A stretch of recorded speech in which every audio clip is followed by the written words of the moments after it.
Hello everyone, my name is Julia. I won the GOKO Travels competition and got a chance to shoot Everest Base Camp trek. So I will film everything that will happen to us on this journey and tell you our story. We waited for almost 2 years due to COVID, and finally in October 2022 we are going to Nepal. Nepal is a small country between India and China. 85% of its territory is occupied by the Himalayan mountain range. The highest peak in the world is located right here, Everest, which rises almost 9 kilometers into the sky. The Everest Base Camp is located at an altitude of 5,364 meters. From this point, the ascent to the summit begins.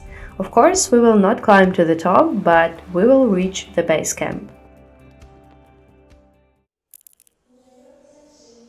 I had a difficult flight with 2 layovers of 13 hours each. First I was late for the flight and had to change my tickets. Then I had to buy a new suitcase, but finally I'm in Kathmandu. I take out my camera and I go to show you the city.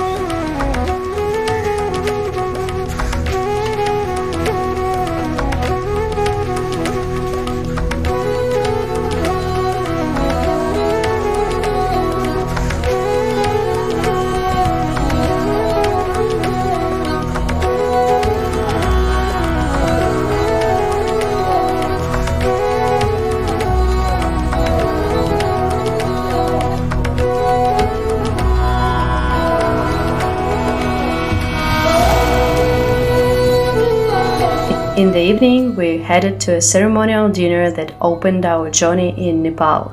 We enjoyed delicious local food, watched traditional dances, socialized with each other, and after a fulfilling day, we came back to the hotel to rest. Next morning, we had a breakfast, discussed our itinerary with our guide Binod. He checked our gear and gave us special bags to pack all of our stuff.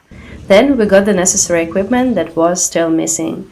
We rented warm sleeping bags and down jackets. I bought myself trekking poles. We went to a pharmacy and bought medication for altitude sickness and tablets to purify water. We're packing. Everything fits into a bag like this. It's 3 a.m. now and we're almost ready. To be honest, I still don't understand how the 5 of us managed to fit into this tiny car with our bags. We had to spend 5 hours on the road this way. Day breaks. We're going to Mantali airport. Flights to Lukla previously departed directly from Kathmandu, but due to renovations, we had to find another route. In advance, we checked the weather in Lukla, where our trekking starts. The forecast wasn't good and we were worried that the flight might be cancelled. And unfortunately, our fears came true. Flights from Mantali to Lukla were cancelled for 3 days due to mountain storm. The airport was crowded with stranded tourists, and even if the weather improved, we would still have to wait in a long line. However, we found a quick solution. We decided to take a 2-day jeep ride instead of a 30-minute flight on a plane. Our goal was to save time so we could catch our return flight from Nepal. Now we're driving through the stunning Himalayas on our way to Faflu village.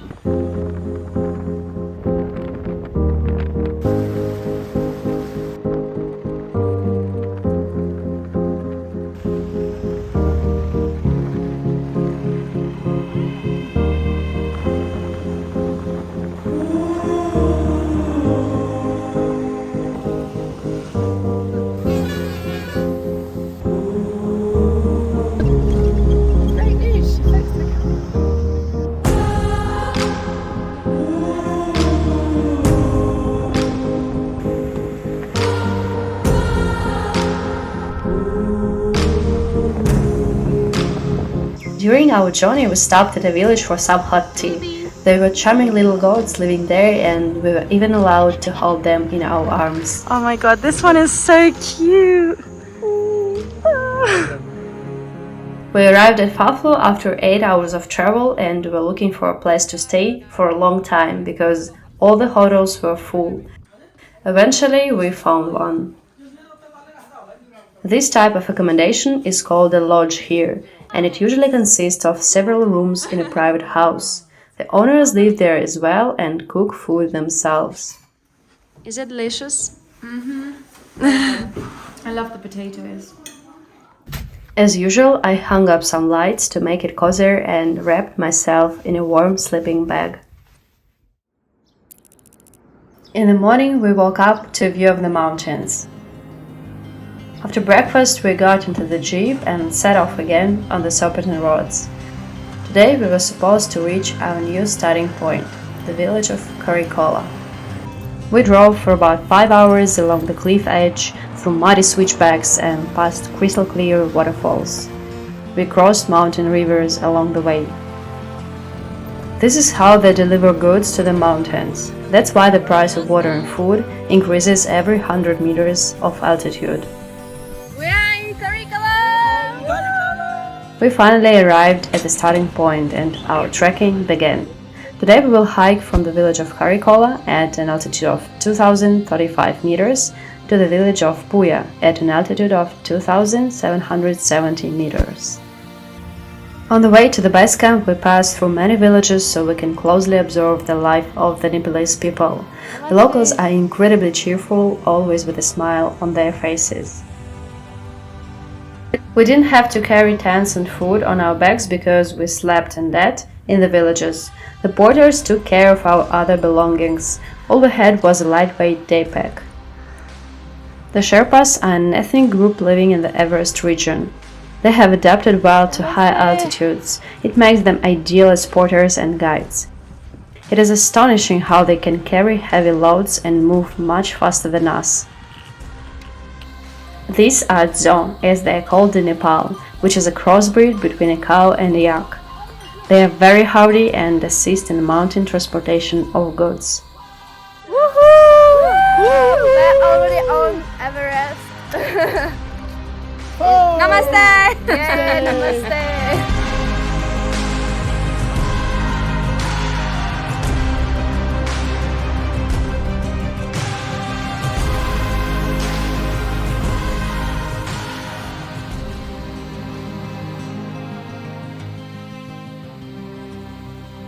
And here we reached our first stop at the lodge and ordered lunch. We didn't eat meat during our ascent due to its high cost and the lack of refrigeration, which increases the risk of food poisoning.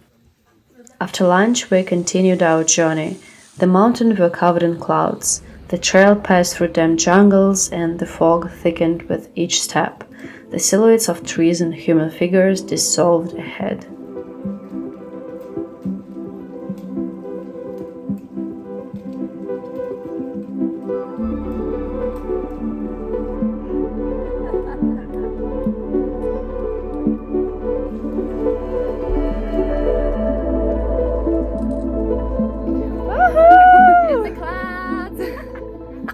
Soon we approached our first challenge, a mighty landslide. It was a narrow trail with slippery mud on the rocks and a sheer cliff. Despite the guide's pleas to put away the camera and free up my hands, I continued to film because the most interesting part was beginning. Oh, careful! Sorry, Stop taking photos. it's my job. Because like this. Too dangerous, you've got to use See? your hands. Too dangerous. Oh my gosh, I'm not doing it. Be careful, please. Okay, one foot at a time. It's okay, I've got the tree roots. Oh, yeah, okay. How are you? It's scary this Yeah, bit. okay. Not so bad. Landslide. Can you go here? Oh. Be careful.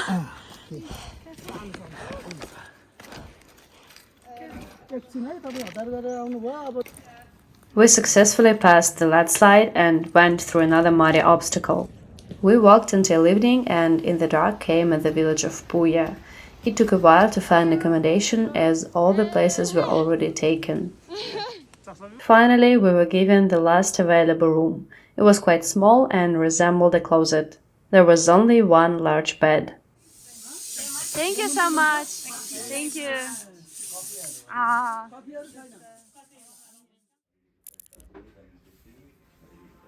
Getting ready, heading out.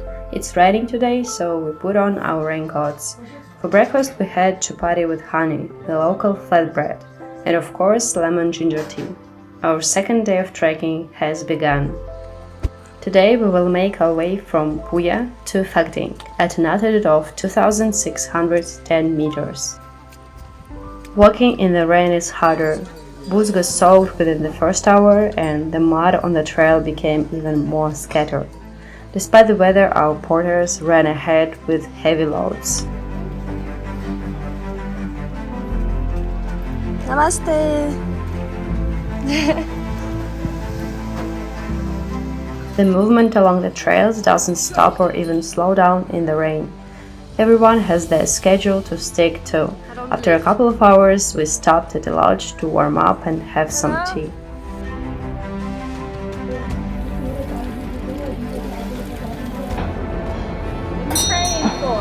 I'm praying for no more rain.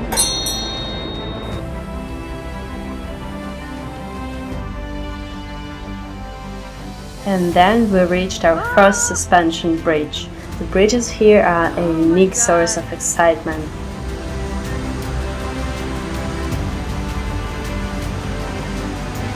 We walked for a long time in the endless rain, going up and up. Every time we spun prayer wheels and repeated the mantra, "May the rain end soon." Praying for lunch soon. Yeah. And no more rain.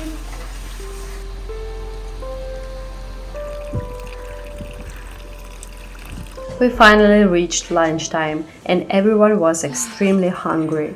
We were looking forward to have hot soup, dry off, warm up and rest from the journey. I love your sweater. Okay. Thank you. You're welcome. But it wasn't time to linger. We had to keep moving. By the way, here at GOKO crossing the bridge. The bridge is cleared of people to allow them to pass, as they won't budge otherwise. The rain stopped. On the second day we hiked 15 kilometers in the mountains, experiencing significant changes in altitude. We descended 700 meters and then climbed 600 meters, covering the longest distance of our trek. Typically we didn't walk more than 10 kilometers in a day.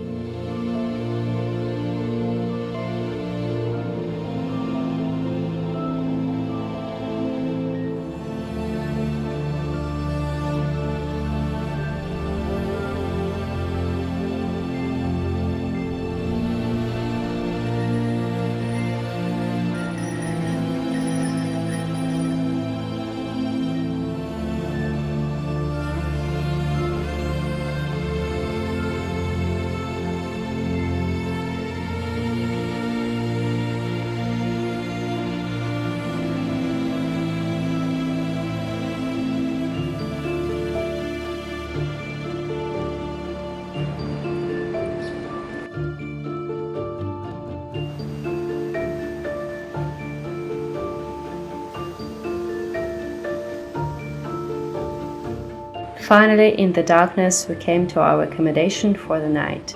The dining area had a warm fire burning, providing a cozy atmosphere. After a long and wet journey, all we dreamed of was a hot shower, food, and sleep. Wow. Yeah. I couldn't believe that we were settled in. This time the room was perfect, with comfortable bedding, a toilet, and a shower. However, the shower was icy cold, and we had to pay extra for hot water. We had a delicious dinner and then went to recharge our energy for the next day.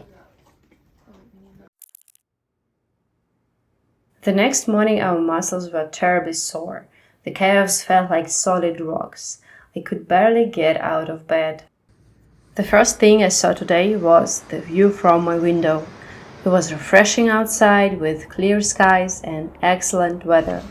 We cheerfully set off for our uphill journey. I'm happy, Ali. I'm so happy! Today we will ascend from Falding, where we spent the night, to Namche Bazaar at an altitude of 3,440 meters. The snowy peaks of the Himalayas revealed themselves to us, and we caught our first glimpse of Mount Everest. Sparkling water cascades down the cliffs, and in the misty spray we could even spot rainbows. This is my favorite day of our trekking journey. Yesterday felt like a test, and after enduring the hardships, we were rewarded. As always, after the rain, the sun comes out shining. Today we saw the most beautiful and high suspension bridges on our road. No words, just look at this breathtaking sight.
Meanwhile, we have crossed the 3,000-meter mark, and it's important to mention altitude sickness. It can occur at high altitudes due to hypoxia. As the pressure decreases, the lungs receive less oxygen. Symptoms may include headache, dizziness, sleep disturbances, rapid heartbeat, shortness of breath, and loss of appetite. To minimize the risk of altitude sickness, proper acclimatization is crucial, and it's advisable to carry medication for hypoxia just in case. The two were climbing uphill with their tongues sticking out and breathing heavily. We reached the checkpoint where we obtained permits. These documents are issued based on the passport for each participant and allow passage along the route.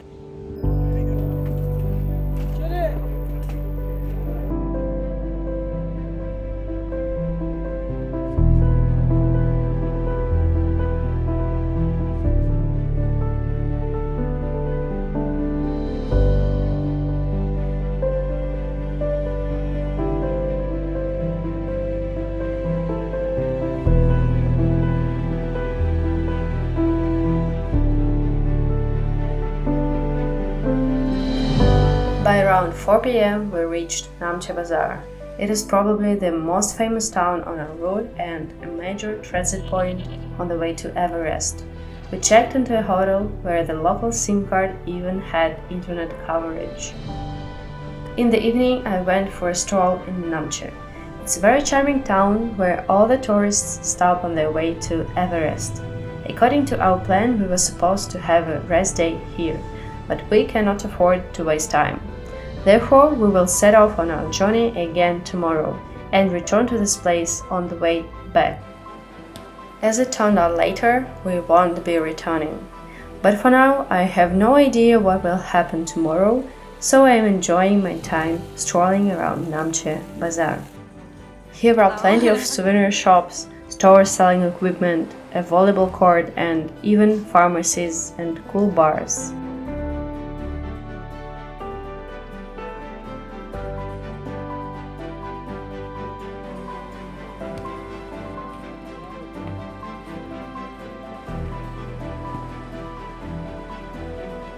I continued to capture moments of the guys playing volleyball for a while and then returned back to the hotel for dinner.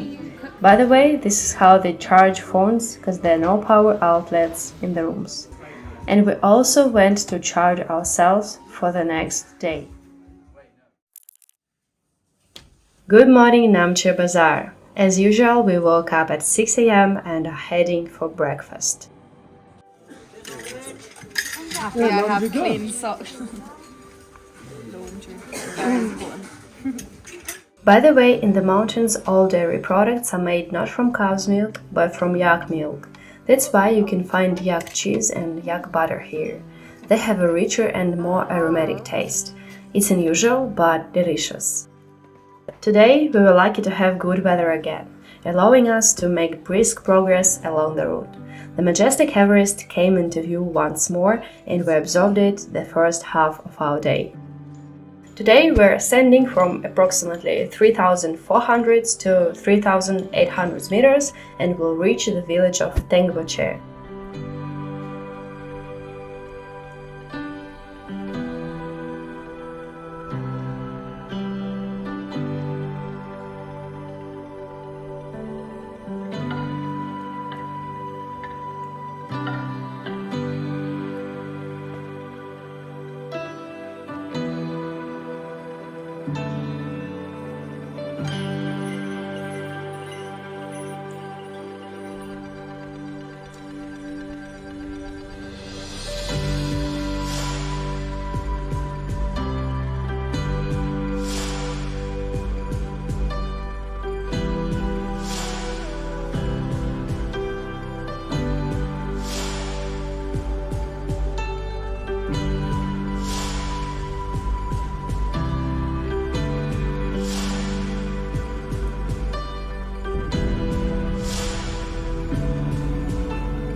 How are you? Very good.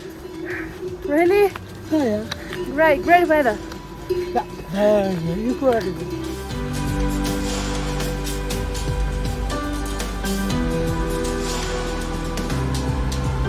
We crossed another bridge, had lunch, and passed through another checkpoint. For the first time, we saw real yaks. They were hairy and large, a fascinating sight.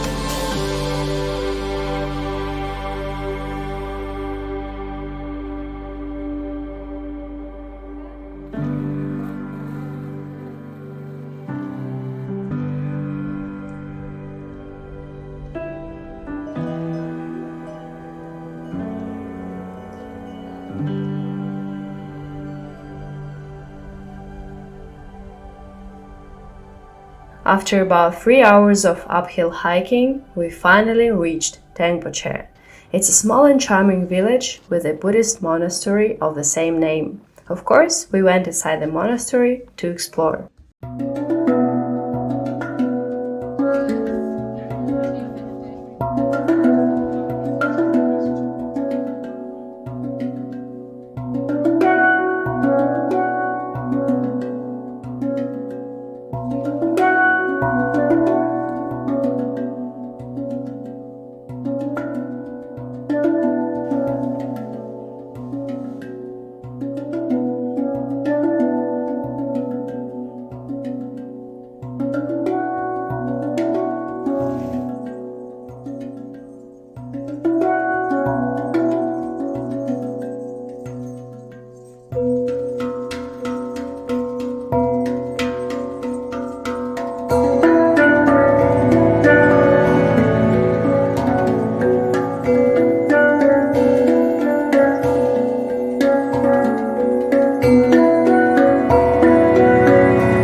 From here we could once again catch a glimpse of the summit of Mount Everest. We descended a little further and checked into a lodge for the night. Hello. So nice here.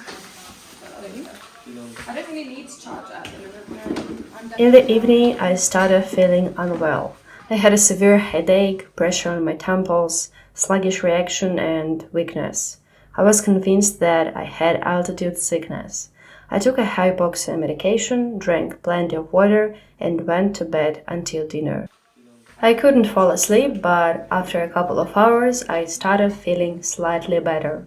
I had some food, tried to take a hot shower, but it broke down. Feeling cold, I wrapped myself in a warm sleeping bag and resolved to wake up healthy tomorrow, no matter what. I woke up in the morning in a terrible condition. My eyes hurt, I had a fever, and I felt weak. The guide advised me to take some paracetamol. I felt incredibly discouraged because we still had 3 more days of uphill trekking ahead, and I was already falling apart. We set off on our journey. Today's goal was to reach Ringpoche, which is at an altitude of 4,400 meters. It meant gaining nearly 600 meters up. The temperature outside was 2 degrees below zero, while my body temperature was 38.7 degrees. Later on, I would come to realize that I should have immediately returned to Kathmandu, but for now, I pushed through the pain and continued my trek. More and more rescue helicopters flew over us, and we had no idea that in just a couple of days we would also fly on one. In the meantime, my symptoms continued to appear, and I already begin to doubt that this is altitude sickness.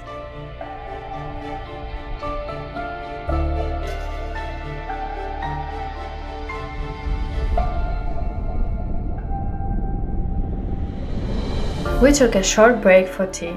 Ali also felt unwell. She began to cough.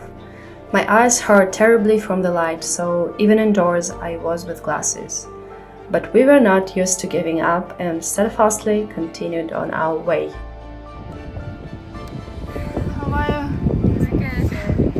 Good. Feeling great. Are you okay? I'm fine. I just got a cough. A little bit of altitude sickness, so I'm fine. With the increase in altitude, the landscape has also changed. There are no more trees, only rocks. The temperature has dropped and the wind is blowing strongly. There are fewer animals and people here. Not everyone managed to reach this far. So, okay, look at the mountain over there, the first one, the steep one, that is called Lhotse. Okay? Lhotse. And another long terrace that is called Lhotse. It was scary to think that there were still 2 days of ascent ahead and a whole descent, and I didn't know what was happening to me or how to treat it. Besides fever-reducing and painkiller medication, I had nothing else. Medical facilities were also not available in every village, but I simply couldn't afford myself to turn back. During the final stretch to Ringpoche, I relied only on my determination and willpower. Exhaustion weighed heavily on me, but my legs kept moving. Even when my backpack was taken from me, it didn't provide much relief. In the lodge, our oxygen levels were measured using a pulse oximeter. Both Ellie and I were within the normal range. This confirmed that my symptoms were not a result of altitude sickness, but rather an unexplained fever. The medics said that it could be a part of the acclimatization process and advised to drink plenty of water and rest. I didn't have much appetite, but I knew I needed to eat something to replenish my energy. I ordered a burger with fried yak cheese and French fries. I took ibuprofen again and went to bed. I woke up at 5:30. It was still dark outside. I took my morning pills with icy water. I had terrible headache and I haven't felt any better. We have 2 more days to endure until reaching the base camp. We slept in rooms like this. The temperature at night here drops close to freezing. Even if I boil water in the evening, it cools down overnight. I brushed my teeth, had breakfast, and we gathered for our penultimate day of trekking. Today we're heading to Lobuche at 4,910 meters, aiming to gain 500 meters in elevation. I'm trying to breathe through my nose to avoid cooling my throat. With less oxygen available, I'm walking slowly. We have been lucky with the weather for several days now. The sun is shining and there is little wind. I'm still considering the possibility of trekking back to Lukla and taking a small plane back to Mamtadi.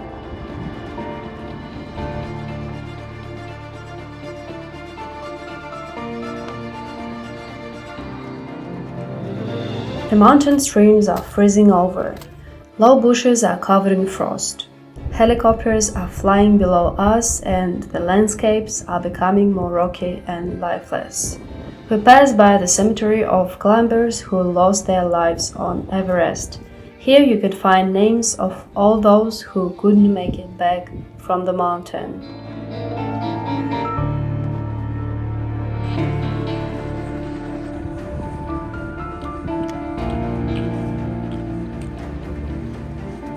We finally reached Lobuche. We didn't have much appetite, but we forced ourselves to eat. Ellie wasn't feeling well too. Her cough worsened and she had difficulty breathing. I started feeling chills, so I went to my room to sleep. Later, my oxygen levels and temperature were checked again. There was no change. Not so bad. Bad, really bad. Those days were very difficult for us. Poor health, intense physical exhaustion, cold nights and thin air took their toll. There were so many times when we wanted to turn back out of weakness and despair, but we embraced the challenge and wanted to finish what we started. I didn't know if we would reach the base camp tomorrow, but I knew I would do everything possible to make it happen. It was the toughest day of our trekking journey. Turning back was simply no longer an option. We had no choice but to keep moving upward. Today we only need to climb 250 meters to reach Gorakshep, and from there make the final push to base camp. Our bodies feel weak, our minds foggy, and every movement is accompanied by groans. We have no appetite, but I continue to convince myself to keep moving forward because I need to capture this experience. It feels like I've never been pushed to such limits before. Showers and clean teeth became insignificant, as did the beauty surrounding us. Our thoughts were consumed by the determination to push a little further. We just have to endure one more day.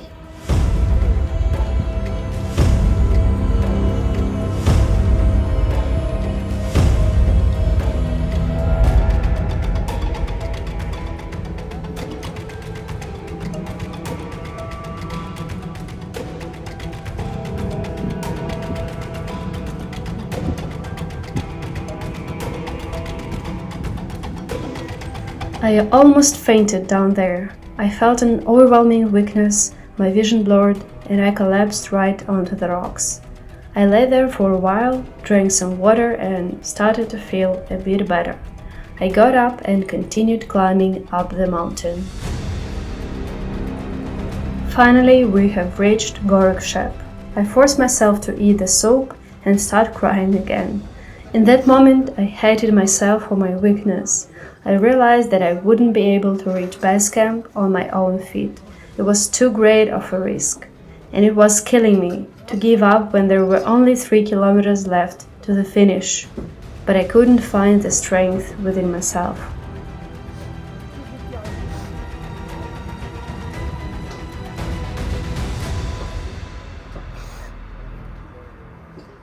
But suddenly, a solution appeared. I was offered the option to reach the Everest Base Camp on horseback. It was my only chance to make it. Even if I managed to go another 200 meters up on my own, I simply wouldn't have the strength to make the journey back.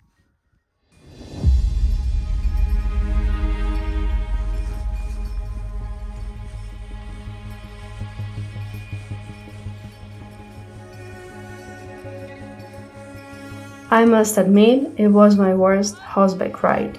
The horse was carrying me over rocks, constantly having to climb up and descend sharply. I couldn't see what was beneath her feet, and each time I feared she would break her leg under my weight and we would tumble down together. I could barely hold on to the saddle.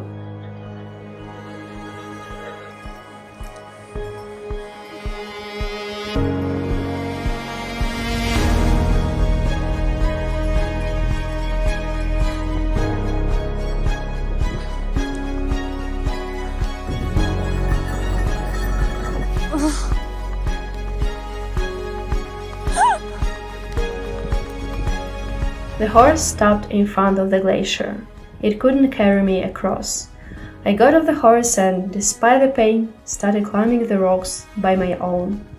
Effort after effort, and here I am, at an altitude of 5364, no matter what it took. Right next to this rock, climbers heading out to the summit of Everest set up their first tent camp. There are no tents here now because summit attempts are typically made only in the spring. Legendary people have visited this place, and now here we stand.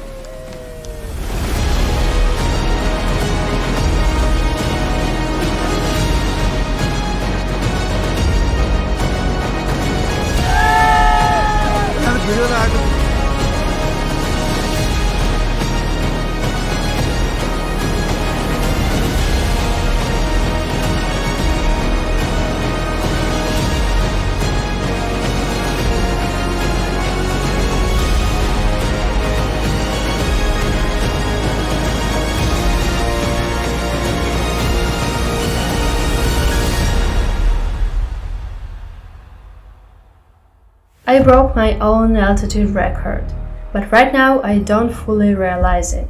I feel too unwell. I sit back on the horse, aiming to reach Gorakshep, and just lie down, simply lie down. We returned to Gorakshep. I was trembling. I barely made it to my bed. I couldn't force myself to eat and fell asleep until morning. I shook with tremors for about 14 hours after yesterday's ascent. My heart was pounding strongly, but in the morning it improved, and after taking some medication I even considered that I could descend on my own. Thankfully, it didn't become another mistake. Alice's condition worsened in the morning. She had a severe cough, a runny nose, and was having difficulty breathing. She needed antibiotics, medical attention, and to descend as soon as possible. We decided to call for a helicopter. Our guide spent a long time negotiating with the insurance company. In the end, they approved a rescue helicopter for all of us to Kathmandu. None of us expected such a ton of events, and this news brought a sense of relief. We reached the helicopter pad in half an hour. Helicopters were flying in every 5-10 minutes, but there was a long queue, so we had to wait for another 2 hours. Finally, our boat approached, and we boarded it.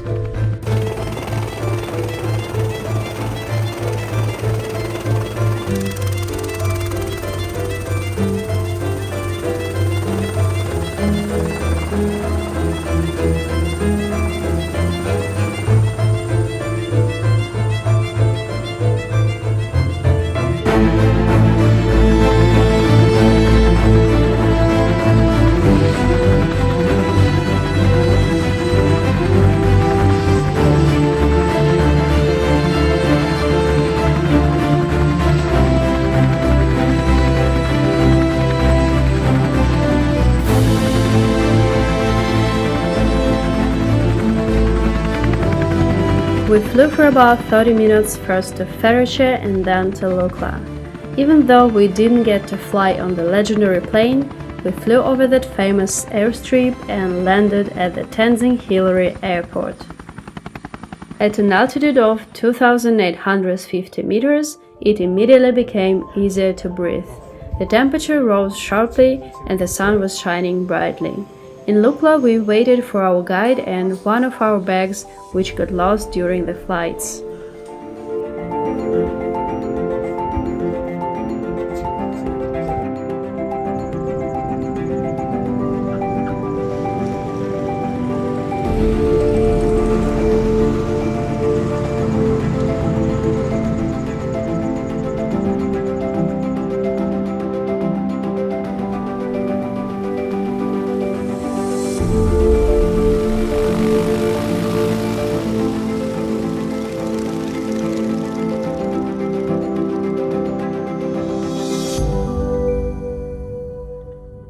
Evening was setting in. Finally, our guide arrived and quickly found a helicopter to Kathmandu. We boarded it, and for another 40 minutes we enjoyed the flight over the Himalayas.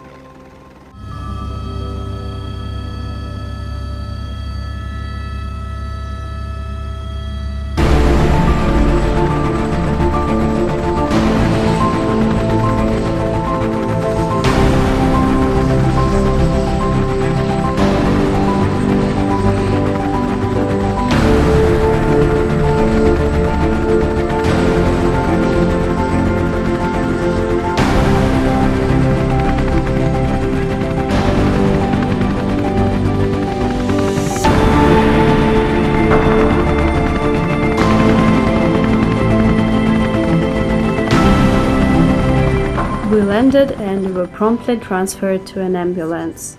In the hospital, both of us were immediately admitted to beds. Nurses conducted tests and I was diagnosed with dengue fever. We stayed in the hospital for a few more days before finally being discharged. And here we are already concluding our incredible journey with a celebratory dinner.